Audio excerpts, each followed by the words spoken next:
That's your aura.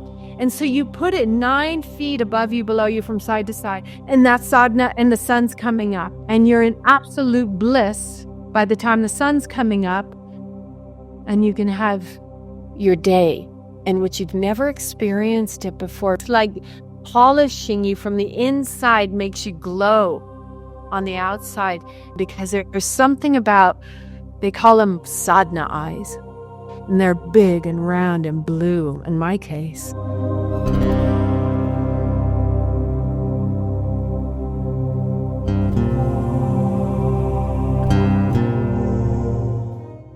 I'm Deepak Chopra. You're watching New Realities.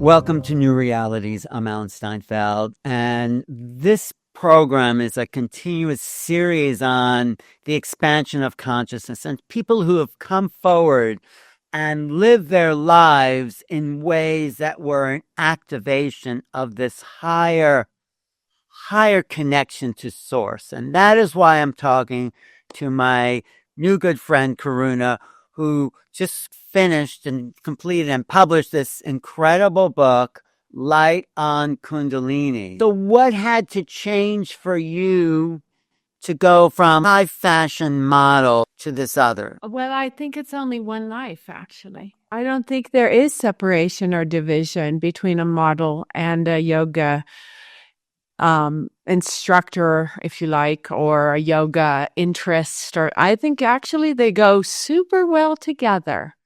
And because it's beauty from the inside. Mm-hmm. It goes from the reflection, the mirror of beauty from the outside to beauty from the inside. And one always wants to feel good. No, doesn't everybody want to feel good? So when you have these demands, and they are a lot to handle when you're in your early 20s, and you have no experience, and you're being asked to go to various places and meet all different types of people all the time. There was a blessing that I had when I was about 12 years old. My mother took me to a silent yoga retreat, and we went in our VW bus from Table Mesa, we live in Boulder, and up to some forest somewhere. And my mother is a Slovakian opera singer, so she didn't really like the woods that much. So she kept chatting the whole time, and it was supposed to be a silent yoga retreat. And so we got kicked out in the end, giggling our way down the mountain in our VW bus. And she gave me a flavor. Mom was somebody who gave me a lot of awareness around taking care of yourself. She had a beauty store, a cosmetic store called Danielle Bon Cosmétique, and it was on the hill. So prior to that, she had a candy store where I used to sell all the, candy to all the hippies, the smelly, patchouli oil people that we were all part of as children. And so Mom had this beauty school, and I have a picture of me like modeling for the first time at age maybe 14.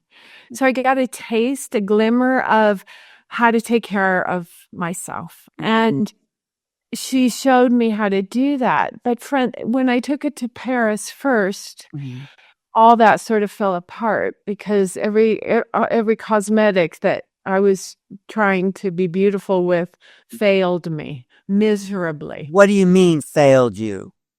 I couldn't use all that stuff in Paris. It was a different climate.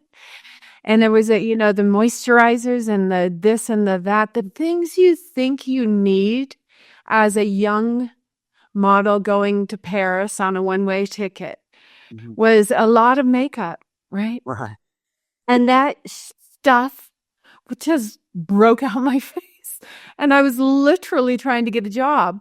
And, hence, going through it the first 3 months until I was, until I got the opportunity to clear up my skin and start a whole new routine of how do I find myself in this misery, actually, at the first 3 months of leaving Colorado and going to Paris on a one-way ticket with, Paris planning and all those people. Well, let's talk about that, because that's the interesting part of your book, I think, is this observer effect. It's like, yes, I think maybe you learn from your mother being thrown out of a yoga retreat not to take it so seriously, and that people get very caught up in their ideas. Oh, very nice. I have got bumps. That's a great analogy. I love that. And in the way you write your book, it's a kind of observing point of view of your life. You're looking in as a kind of almost life review, and you're seeing the trials and tribulations, but you're not complaining about it. You're taking it all in. Yeah. That's you and I could be tapping into some mastery here, because I notice as I move through my day to day, I am an observer of how I move through it, because the minute I lose the focus, and that doesn't mean I'm beaming and like intense, I'm actually stress-free and allowing the movement to take me into the space it wants me to as an observer. So I'm not attached to, how they taught me, which no one taught me, to do things. Right. I'm a self-learner for sure, and developer. And because, and that's why I love my book to say this, there's an innocence about it. Yes, there is and there's an innocence about you in the way you've moved through the world as you describe it. I mean, you married into the Laura Ashley family as Caroline Ashley. I loved my mother-in-law. I loved my father-in-law. A short amount of time, I got to play along with my mother-in-law, Laura, was just such a robbery of it wasn't enough. Thank God I had a little. And she gave me the torch, and I feel like she's still working with me, giving me this torch of the divine feminine, the fierce, bold divine feminine. And I'm not much on having the conversation around where we're beaten up. The women are beaten up. I'm not a feminist in that way, or I just think we need to really recognize what we have in front of us. And, when my daughter was born, all I wanted to do was hold her hand and cross the street with her. 2 years old. I couldn't wait for that moment to really bond with my daughter. And, I think that we miss out by not observing how we are. And so, done that. You've been a yogi your whole life, because yoga is a kind of act of observing incarnation, right? Because we're not the body, but we're using the body to extend the soul's awareness into material form. That's what I think yoga is. And I think, I don't think it's I think the power of the word right now is paramount for each other.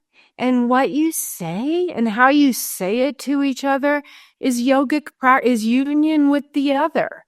And it's union with yourself. Because I feel like when people have a conversation like you and I, we are reflecting in our past most of the time. We're thinking about what we're going to say next.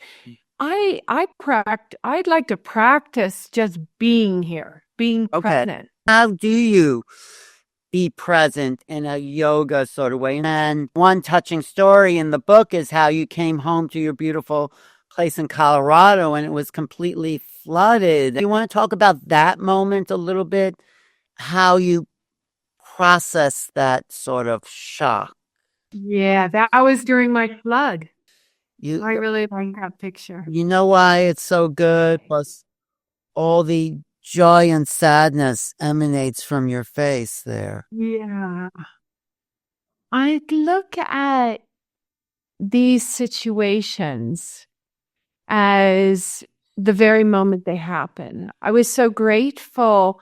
It was Halloween, and I just dropped my son and daughter-in-law, off to move them to San Francisco. So literally came home and all the windows were fogged from the inside out.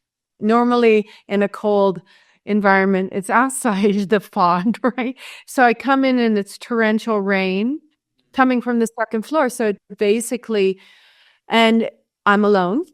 And oh my God, what do I do? And I made a phone call to the neighbor and he said, turn off the well. So I turned off the well. And then I thought, oh my God, what do I do now? In a pot, as the floorboards were growing higher, peaking, and everything was starting to warp. And I need to get the things out of the house. And 24/7 came, and all of a sudden I had a shift in consciousness around trust. Mm-hmm. Everybody knows how to do their job very well. Mm-hmm. This is very unfortunate, but you can't go there right now. Mm-hmm. You can't go into the emotion, commotion, Right. chaotic mind right now. You have to stay super focused. And I felt the yoga just come in and help me out. And that is a reality, your show, a new reality that we find in traumatic situations, even if it's death. Whatever moves us, can we trust it? That somehow all these people that I've never met before are going to show up and with integrity move my belongings out. And so I lost so much. So thank God I wasn't attached to any of it. Right. Right. Things are worse in other people's situations. And Yes. we need to align that, to the reality of how lucky I was, because I thought about it the day before. I was paying so much insurance. And sure enough, you think about that and something happens and you're so grateful you have paid that much insurance. Right.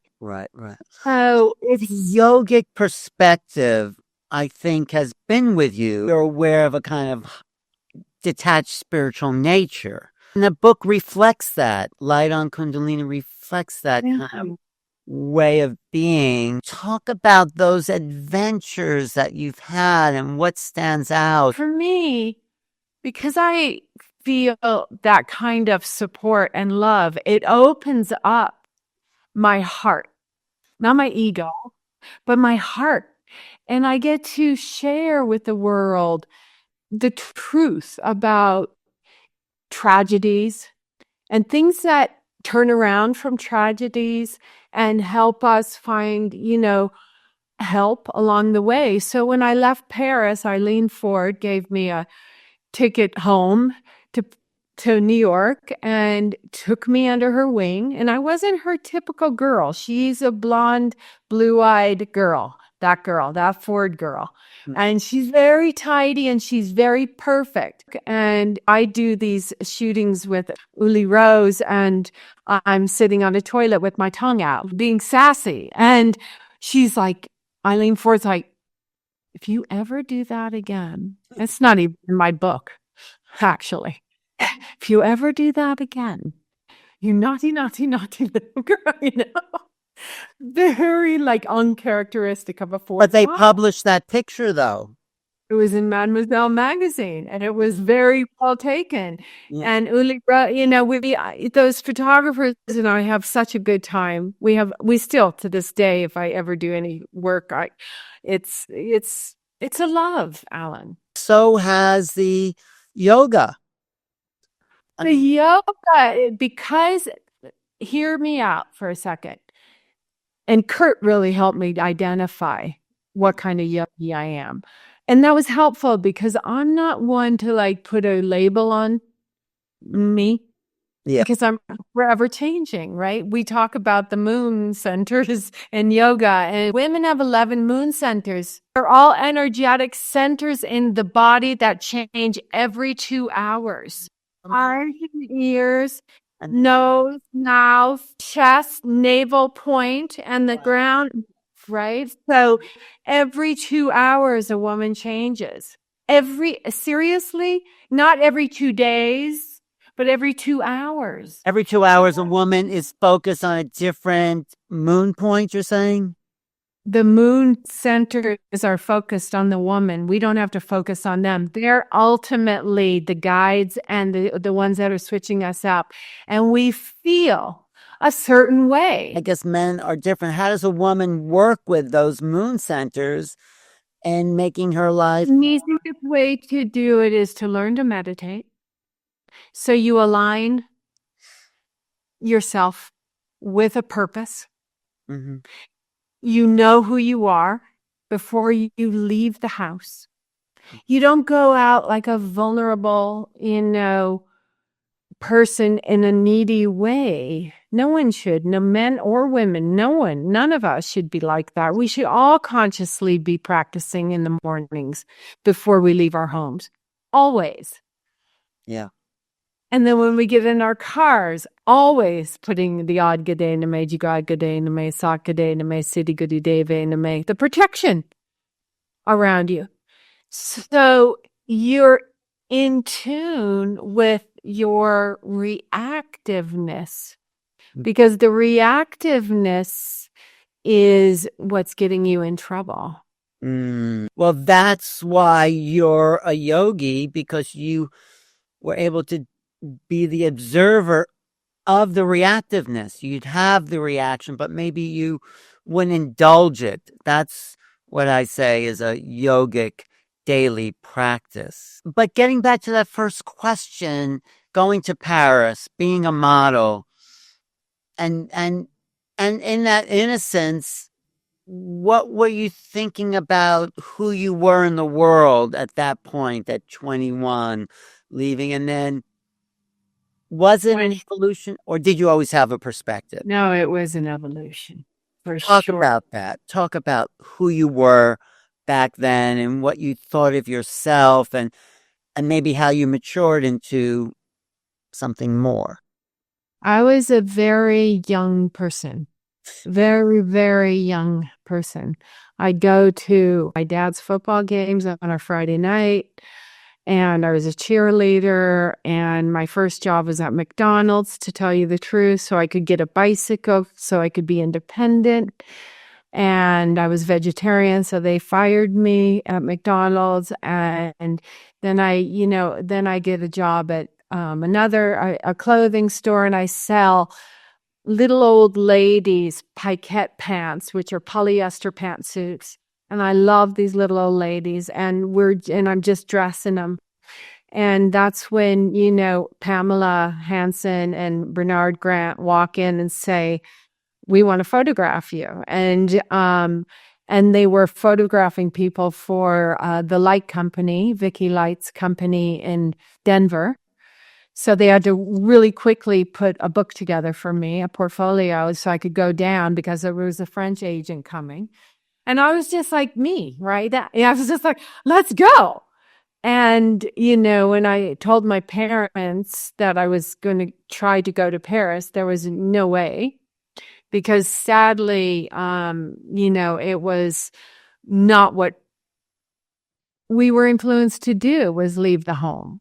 It was that time where the independence just drew me to Paris. I just had no turning back once I got the offer. And so when I was settled in with these creepy modeling agents who are very, it was like I had to really get my shit together fast. Because when I got picked up at the airport, this guy they sent to pick me up took me to his office, and I started in shake in his car because I knew what was happening, and I refused to get out of the car.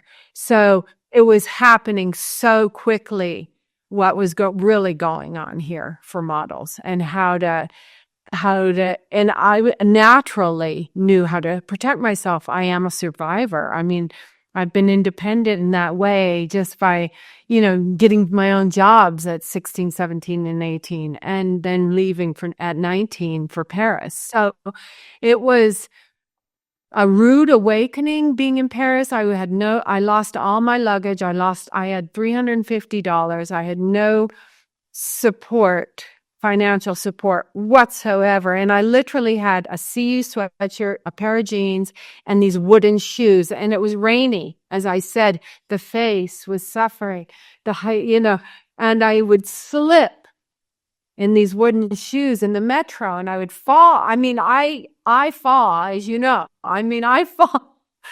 And it was just hectic the first 3 months. And then I'm in this pension with my friend I barely know, and it's little single beds above on the Rue de Odeon, above the market. So 5:00 in the morning, the market's starting. I'm 3 months into it. I grab a Vogue magazine and I open it up and I start to flip through the pages. And I said to myself, this guy would love me. I stopped. I could see me with the jaw and the big hair and I saw myself in all these girls. And I said, I'm going to meet this guy. So I started, because I was going out on their idea of me, the agent's idea of me. Right. It's like Nita L and, French Vogue. But I suddenly got this download. So my friend takes me to Jo Allen's restaurant where I see she's waving to her agent. Her agent's there. And I look at this woman and she introduces me and I say, you look just like my grandmother. This beautiful Slovakian face and this big hair. And she's like insulted. Oh my God, she's French. And I tell her she looks like a grandmother. And I said, no, you don't understand. My grandmother's so beautiful. So she said, you need to go see Yogi Bhajan. Mm-hmm. And here I was with the magazine and he was the photographer. Mm. So I planted that awareness, that seed, and I brought that. Because when I walked into Yogi Bhajan's office, which was in the 3rd arrondissement, pitiful office space, studio, 20 of the most beautiful Swedish women sitting there, gorgeous, and me in the jeans, CU sweatshirt, and candies. I'm embarrassed, right? And Patrick from French Vogue comes and walks in the room, and I'm already apologizing. And he puts his arm out and he reaches for me. And I'm like, are you telling me to leave? I was like ready to walk out the door. I knew he was telling me to leave. Like, and he brought me back to Guy. Mm. And Guy takes this book that Pamela and I had put together. And he looks at it like this. He's staring right at me, and he's not, and I'm like, I know the book's shit, it's terrible. And he said, merci, au revoir. And I go out of there embarrassed, and I'm walking back to Renee at Mademoiselle, a new agent who just sent me she wasn't my agent. And I walked into her office and she said, you're booked for 6 months of French Vogue. Wow. I said, you're going to be kidding me. And so for a young girl, it's so paramount that we all have this community around us to support us. Anything we do. And it just happens to be the arts that I love. Yeah. Well, did you find there was more of that holistic community within the yoga world as opposed to the modeling world, or you find it wherever you go? Oh, no, you don't find it wherever you go. No. Or maybe You are it wherever you go. Yeah. You carry it.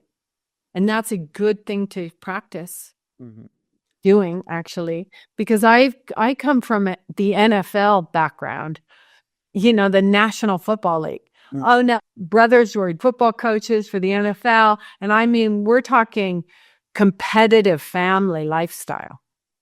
And there were 6 of us, and I'm the only yogi. And, and that's a different language. But the truth is, when it comes down to getting, sick or having cancers or illnesses, people need people like me. Yeah. Lean into them and try to show them a way.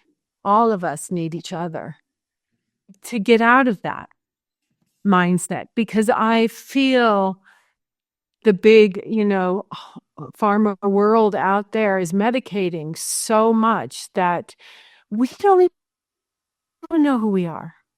Actually, we actually don't know who we are. Alan, I know you know who you are, but there's so many beautiful aspects to your natural being, right? You're very childlike as well. You've got this sense of awe. And so do I. And that's a really, that's a beautiful privilege. That keeps us excited about the world, and you've done these incredible things, and there's more coming. That's the thing, right? That's what you're feeling. It's like, yes, you were a fantastic model, and Laura Ashley, and this great yoga teacher. And so now what? What do you feel? And this book now but I think there's, something bigger maybe, or a next phase. And it's like, yes, you're defining feminine work. And so think about that for a second, because I want to show that clip of you doing your practice, the Kundalini practice, and the lotus. Yes, the Kuan Yin lotus. This comes so naturally to all of us. When you put your thumb, your ego, and your pinky, your Mercury communication finger, when Mercury goes retrograde, as it is right now, we go backwards, right? Technology breaks down. We get the opportunity to see each other. Mhm. That's how I play Mercury. And yet there's these inconveniences because of the technology and the things we do to make sure we're busy all the time. Because if we're not busy, we have to face ourselves. So lotus grows from the mud, right? So with these other fingers, index is Jupiter, middle finger Saturn, ring finger Sun, opens at the heart, you get this feeling of okay, it's good. Because you don't naturally take lotus. So maybe, maybe it's time for us all to meet each other with a namaste or a sat nam and bow to each other in this Aquarian age. Yes, that is a beautiful way of putting it. Let's just go to this video now.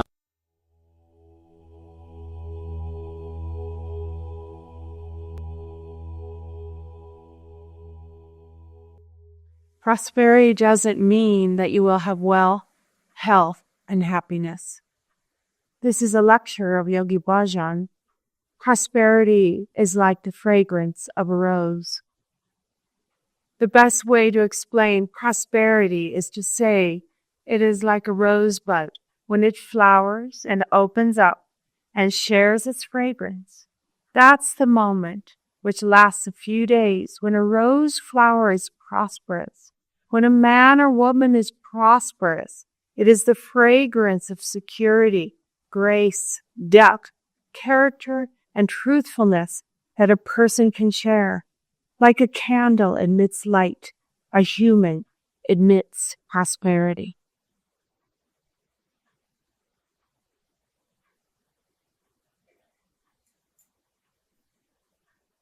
Taking lotus at the heart center and smelling the beautiful fragrance of a rose.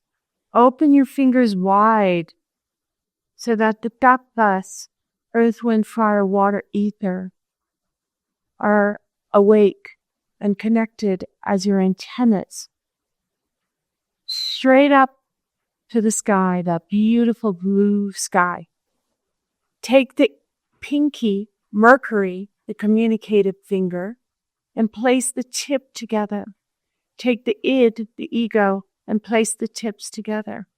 The bottoms of the palms touch right at your heart center.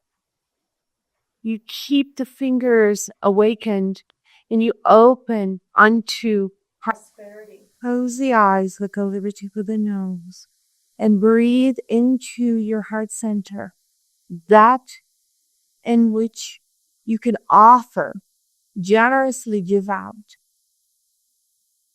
And in turn, that in which will come to you without you looking for it. This is lotus at the heart center.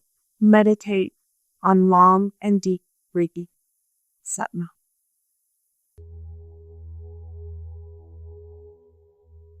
I did feel something. I felt a little peace. I felt not a little peace, but I felt myself drop into a different level of consciousness.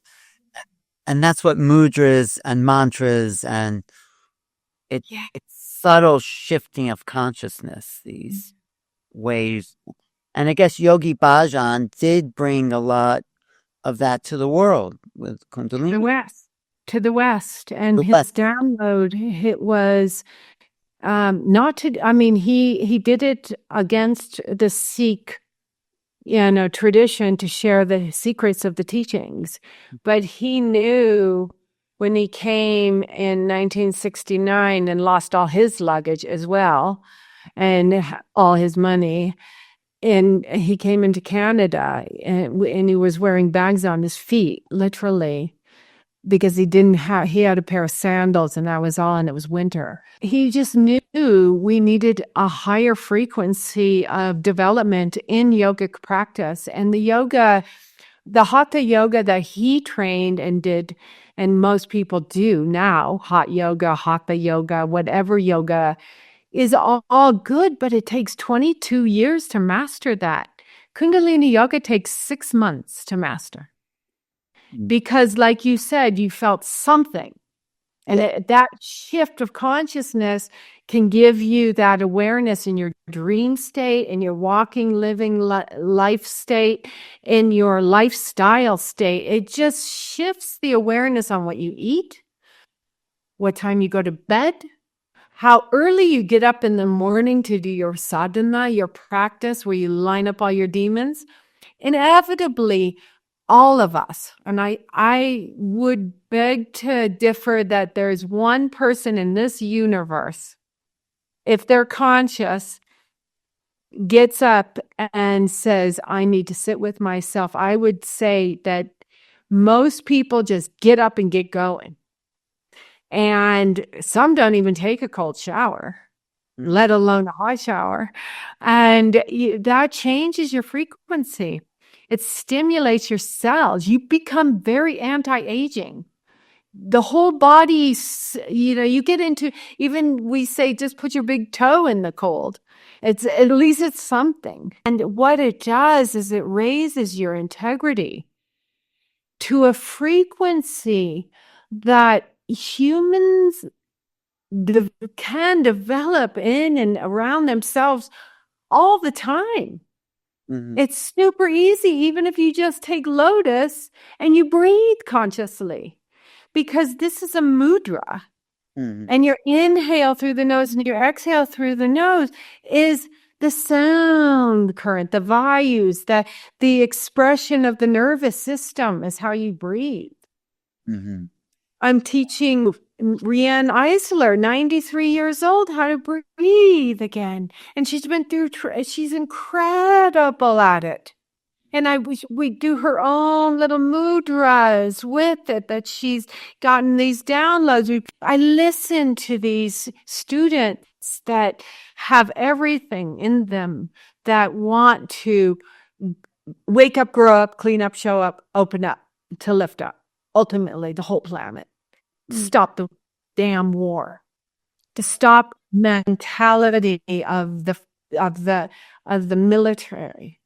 To really come together to free these women and children. And, in Afghanistan, Denise Godo and I talk about Afghanistan so much in our conversations. And now we're seeing documentaries. It's the world population needs awakening and love and upliftment. Yeah. Being listened. And each one of us can do that. And that's why I say it's not Guru Jagat. It's the practice that she fell in love with. And of course, in my book launch yesterday, I had Pamela Hansen and Lisa Love. Lisa's, they're my best friends. They started me on this journey. And to go backtrack to the modeling, without Pamela sending me with a portfolio, without Lisa, her best friend, being on right there as I walked into my second interview, and she turned around and I recognized her from her picture and I bawled. It was like somebody sees me and I know this person. I didn't know anyone. I would go around the corner in Paris and say, hi. And they'd all go, huh. Yeah. And the French, and so we need each other. And that's why I say, yes, the vision boards and the visuals and the fashion and the beauty and the film and the yogic world and, the health food and the this and that is all great, but it's not anything unless we know and understand how to accept it and use it and not abuse it. And that's the key, is the abuse part of it. That you don't want to get into that egoic, I am great. Even calling yourself a teacher is not even worth it. Because when you identify as anybody, you have to live to that. And some days you just want to listen to the wind and the shutters at the seaside and disconnect. And it's very hard, Alan, to disconnect when you're attached, as you know. You're right. But your life, as an example, has been through these ups and downs. And now that you can look back, how do you tell people not to be as attached? The Buddha says that suffering leads to compassion. Right. So as Kurt Johnson identified, my type of yoga is bhakti. I'm a bhakti yogi. That might teach you one thing or might teach you Kundalini yoga the other. It might just lean into you and tell you how to drink celery juice, and it might just sit back and laugh with you at the fire. It's no idea or identity to care for someone or love somebody, but it comes from devotion. And that's why I had Kuan Yin behind me. Devotion to what, you're saying? What is it we devoted to? What is that? Love. Love, okay. More love. Unconditional love. My children. My grandchild that's going to be born soon. Motherhood teaches you, even if you're mothering a dog, four-legged, or a winged one, or the plant kingdom, that consciousness where you don't stick up on a spider, Yes. What's difficult is that I've been producing so many other aspects of this yogic practice, is now when it comes to me writing this book, and I put myself on the cover deliberately so I could see myself and remind myself, oh yeah, and then open the book, and look, oh, the way out, the way out assurance, and what is this? Falling better and succeeding better, failing better and succeeding better. So there's just so many chapters that remind me that this is for now, and this is a lifestyle guide. And don't you want to switch up the language to be less aggressive now to people? Don't you want to switch yourself up to look at your patterns and your behaviors and say, that doesn't work? So how do we do this? How do we reflect on what does work, what doesn't work? The most important practice for every human being is sadhana. Which means what? It's getting up early before the sun rises. All the energy is focused on you. Doing the japji, the sound of the soul, the song of the soul from Guru Nanak, the first Sikh guru. Reciting japji, not memorizing anything. Reciting, using the manual, or listening. Because it's switching up at that early hour, 4:30 before the sun rises, switches up your patterns in your brain, downloads the subconscious negativity patterns that you will see through the Aquarian mantras of Vayanti Kayanti, the first mantra at the navel, second chakra, third chakra, Ekonkar, fourth chakra, Sat Siddhi Siddhi Akal, fifth chakra, Rake Rakinahare, sixth chakra is the intuition where you just open it up on the Wahe Guru. You chant. You chant and you chant and you chant, and you see all your subconscious patterns coming. You see all your demons holding you back, because in the subconscious, we're held back. We're only reflecting on what didn't work in our life. Who needs that? That's why no one changes. That's why we keep acting like, at 50 years old, we keep acting like we're in our 20s. We want to check out. No, wake up. And then the seventh mantra is Guru Guru Wai Guru Guru Ram Das Guru. And that's your aura. And so you put it 9 feet above you, below you, from side to side. And that's sadhana, and the sun's coming up. And you're in absolute bliss by the time the sun's coming up. And you can have your day in which you've never experienced it before. It's like polishing you from the inside makes you glow on the outside, because there's something about, they call them sadhana eyes. And they're big and round and blue, in my case. And you're really consciously kind and compassionate being. Besides that, you have a lot of integrity, you're solid. Like, people can count on you. And maybe that's just your soul nature, or maybe it's from years of practice. I've done 35 years of practice, but I started where everyone starts, in all those yogic practices. Where was that? Every single one of them. Well, first it was the Integral Center, right? And then I moved to London and I opened up the Life Center. And so I had to interview Alan Herdman and Mary Stewart and all these. I had to find the teachers to teach at that center. So I was doing Anusara and Iyengar and all the yogas. I did all of them. Every single one of them. Mm-hmm. And I loved them because I was devotional. And I paid close attention. But when I went to my class, I had moved back to Colorado from Santa Monica with my children and my dogs. And to live back in this beautiful log home we built, it was time, 6 years in Santa Monica. But it was only when I moved back here that I got I got a proper movie, which was really amazing, with Robert M. Young. It's called Human Error. I played the wife of this one loser kind of guy. But there was a significant movie because it was also the first of CGI. And went to Sundance. We won an award.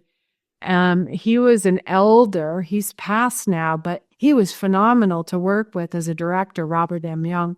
I got that movie, which I wanted for the years I was in Santa Monica, going on tons of auditions, because I moved us from Colorado to Santa Monica so I could live out my Bristol Old Vic theater days.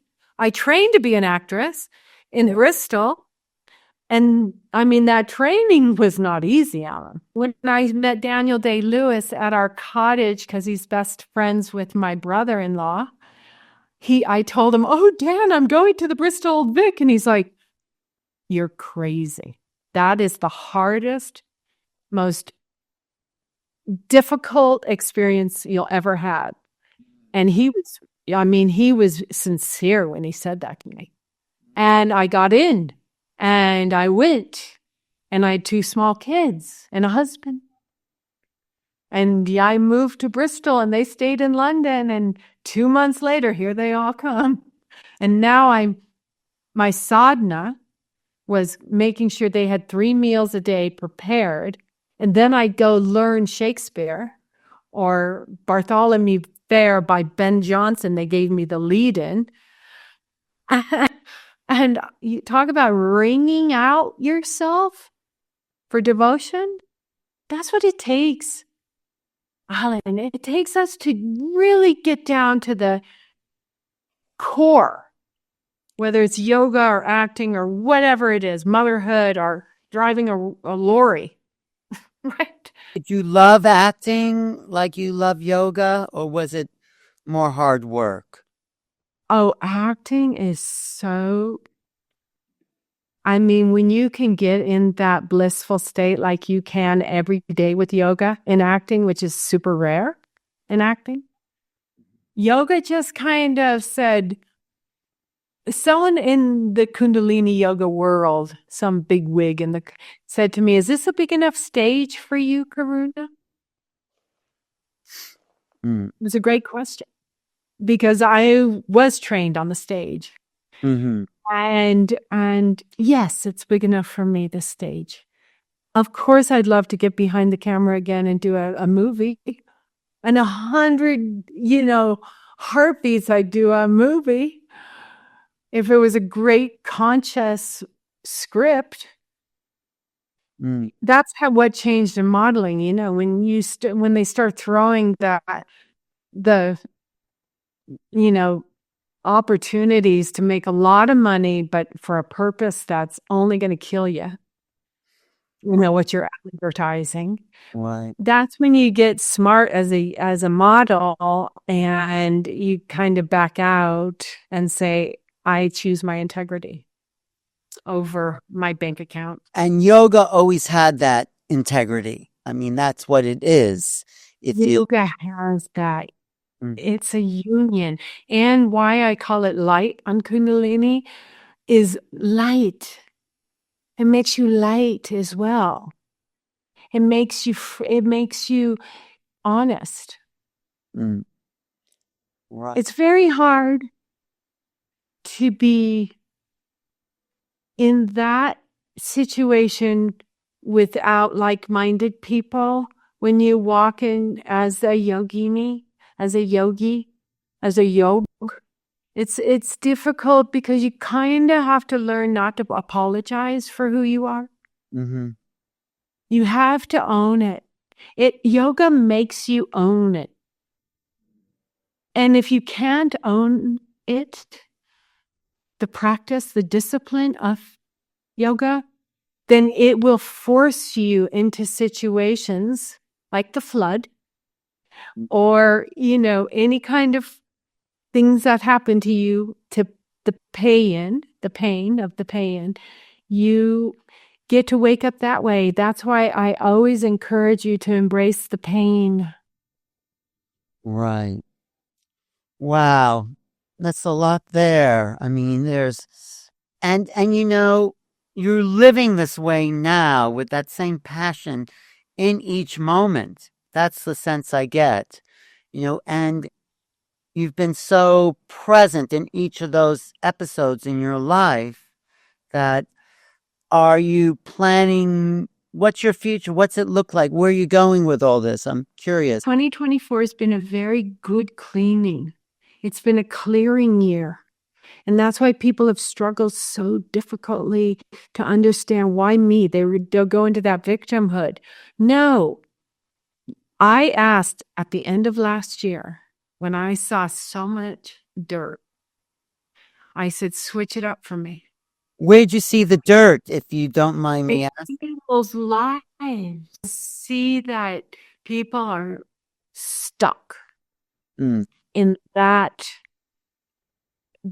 messiness. Then they lean into you, the light, not that I'm just the light, a light, one of the lighter types that travel alone. So I'm not codependent Mhm. on relying on somebody to do the work except my practice. And I just said, switch my language up. I don't want to bore people with the same language of understanding yoga practice and spirituality and the depth of love.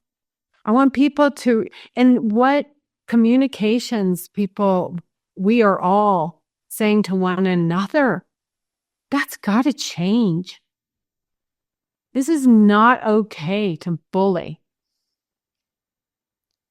and be jealous and envious. Mm. All of us need to focus on those angers and those desires and that greed. Mhm. And we need to really see that there is a message of making contacts with out there into that universal oneness. That we can take a practice like the mind and see all the facets of it, all the projections of it, and all the projections of it, and aspects of it, and use them daily to understand ourselves better and take responsibility. Mhm. Mhm. Mhm. Yes. So you. There's too much suicide in this world with young people. Mm. And that is a sign that we are not delivering what needs to be heard from the youth. What can you? What would you do with the youth? How would you work with? I would sit with them in a big, huge circle and just embrace everything they say and let them speak. And I would listen. Well, are you And I doing that? Are you doing? I do. I am listening. You are working with young people. Doing bigger circles.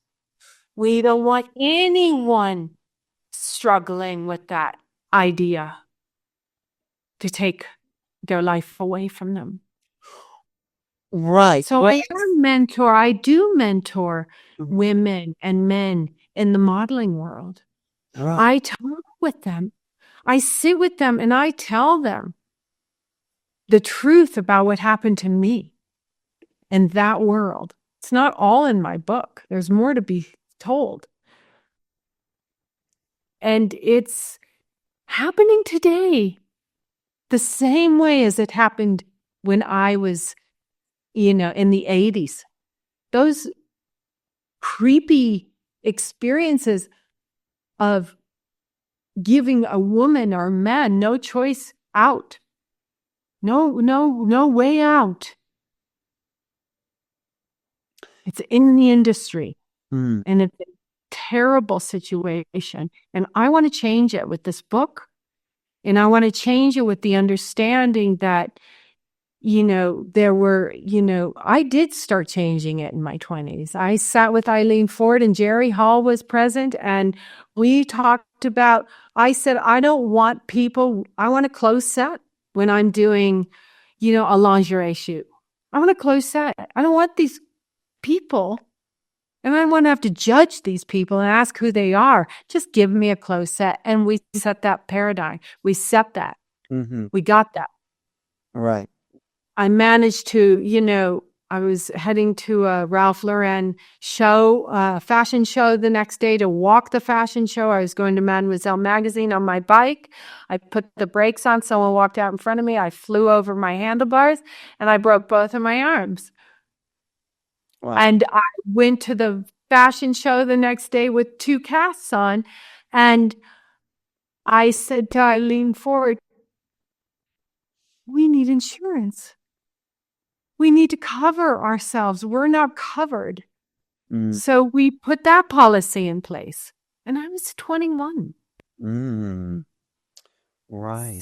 So You said you also got a lot of work, more work when you, in the book you. well, they took pity on me at the Ralph Lauren show. And I had a best friend who was famously working. And Lisa Love introduced me to her, Esme. And Esme said, I'm not coming to shoot that catalog unless you take Carrie. Right. I'm going to bring Carrie. And so they would inevitably have to book me. So friendships, us sticking together, us girls sticking together. We talked about that with Pamela yesterday. We like consistency. Yes. Wow. Well, I appreciate when you drop into that space of your passion and your convictions, and that is like a direct transmission there. Oh, thank you for that insight. Yeah. I'm practicing dropping into that space a lot more. Well, I mean, you don't have to practice, you just do it. So that's it. Thank you. And I think, your next step will have that embodied. So like talk about the work of the divine feminine and how you're expanding yourself. She is so fierce, Alan. Who is she? When you say she, The divine feminine.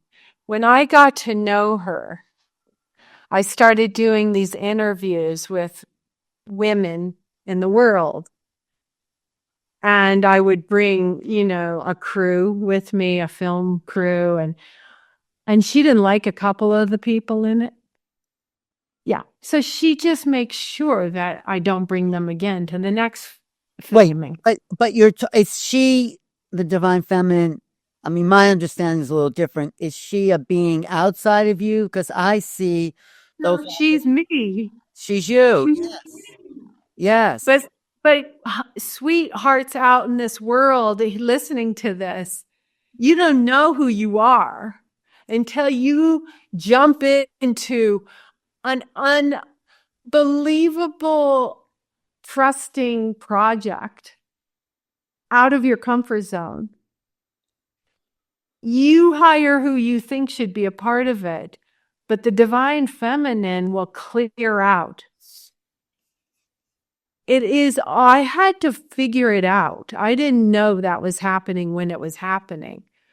It was more yogic practice and sadhana that told me that's what we're doing. Does that make sense? Yes, that makes sense. But the way I understand it, as you being her, people think, and this is my definition, that we embody the archetypes, but I think the archetypes embody us. I think the archetypes exist as a bigger form. It's like a tree, we're a little branch off that tree, but the archetype of the divine feminine, let's say, is that trunk of that tree, and you're just an expression, or women in that way are an expression of that divine feminine energy, and all of us are different in that way, and yet we need each other desperately. Yes. And I think limb on that tree.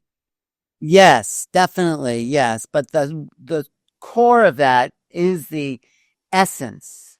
And I think when women are engaged in like the act of giving birth, which is definitely a woman thing to do, it's like that is a moment where the archetypes takes on form in the embodiment, because it comes from a higher place, that all that level, I suppose. I haven't done it myself, but I suppose it does.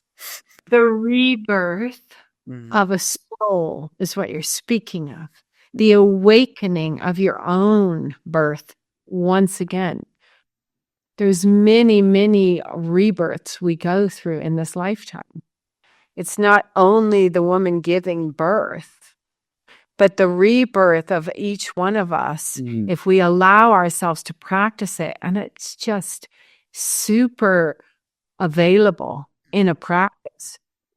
And it brings you closer to yourself, identifying more with the purity of you. Yeah. The core, and I often talk about, you don't have to say anything. It's your essence, like you just said. Yes. Yes. That is a key. So better to keep the mouth and let people get you than to try to sell yourself or pitch yourself. That's what I'm not very good at, because I've only taken on the role of a producer, a facilitator. I graduated 170 students to become teachers. Right. That was for them. I didn't ask for anything back, any recognition. You're doing your sadhana. That's sadhana, isn't it? That's the highest caliber of a being, is being a teacher. And you don't even have to identify as a teacher. But it's how you go about it. Right. You don't have to ask for anything back, because you're getting it all back, it seems like. But you're asking, how can you do it? You're doing it. I don't think you need lessons. You are actually doing it. I'm not asking how. I'm not asking how, because I feel like all those beings you're working with, I'm working with too. Right. And they want people to know that don't feel alone and don't think you're the doer. Yeah. And you don't even have to be religious or believe in God or any. Don't worry about the words of sacredness or spirit, or just live your life in your way, in a kind way, a pure way. Yes. Yes. That's what you're doing. That's what you've done. That's what you continue to do. That's an acceptance. So you feel like you've come to an acceptance of your essence of being in the world. I mean, you finished. What more can one ask for than to be in this journey actively together, finding each other? And please, in the beginning, it's not as easy ever. When you're, okay, I'm going to go take my first yoga class, that has an idea around it already. A projection. I'm not bendy. I can't touch my toes. It's not about that. Mm-hmm. You can do whatever you want to do in that yoga class. Just sit and breathe and don't think. You don't have to meet a criteria of yoga from the East. They're bendy. Right. We're Western bodies. We don't bend like that. And then when we try to, we break. And there comes the lesson of pain, the pain of doing too much. Do less. Walk. Go into nature. It's a beautiful yoga practice, walking in nature. And we can also talk about your work in the field of the divine feminine. And the mother. You're also very connected to the Native American culture, too. So one of my names is Chante Iton Wawagalakawi, and that's woman that speaks from her heart. Now, I didn't ask for that. I didn't ask for Karuna either. These are all given names by Karuna in Varanasi, and it means compassion. But Chante Iton Wawagalakawi, I got in a sweat lodge in Vermont. I didn't ask for the name. When they give you a name, you have to live up to that name. I'm talking to Karuna, light on Kundalini. We've just gotten a few bits of light here in this moment of contact. And Thank you Thank you. for your Mhm. sadhana. Your sadhana, as I understand it, has been about serving the world, not even individual. I mean, yes, individuals, but as a practice to humanity, a bigger picture. That is where they are accessible. Yeah. It's not in the rushy rush world. It's with you and your love and however you want to interpret contact. Yes. Thank you, Karuna. Love you. Thank you, thank you, thank you. Thank you.